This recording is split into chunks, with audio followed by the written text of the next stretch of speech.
Idaho student murder suspect Bryan Kohberger could face death by firing squad under proposed law if convicted.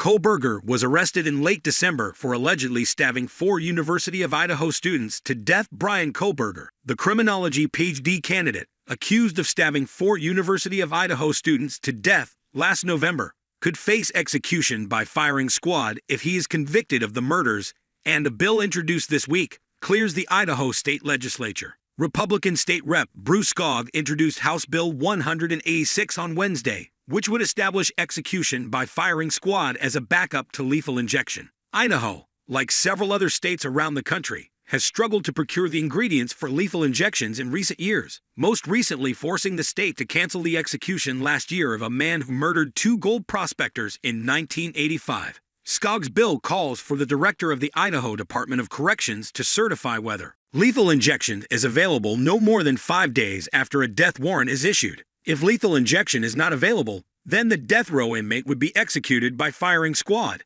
Utah brought back firing squads in 2015 due to its own struggles with lethal injections. The practice was legal in Idaho until 2009, when it was banned. Kohberger, a 28-year-old PhD student at Washington State University, allegedly snuck into a home near the University of Idaho in the early morning hours of November 13 and stabbed 4 students to death. A probable cause affidavit unsealed shortly after Kohberger's arrest in late December detailed the evidence against him, including that a knife sheath left at the scene had his DNA on it. He is being held without bail at the Latah County Jail in Moscow, Idaho. He faces the death penalty if convicted on 4 counts of first-degree murder and felony burglary. Kohberger has not yet entered a plea and is due back in court on June 26. The 4 students who were murdered were all undergraduate students at the University of Idaho: Kaylee Goncalves, Madison Mogan, Xana Kernodle, and Ethan Chapin. Steve Goncalves, Kaylee's father, told Fox News last month that he hopes Kohberger gets the death penalty. "I want this case to get stronger and stronger to the point where he realizes he's not going to be on the planet that long,"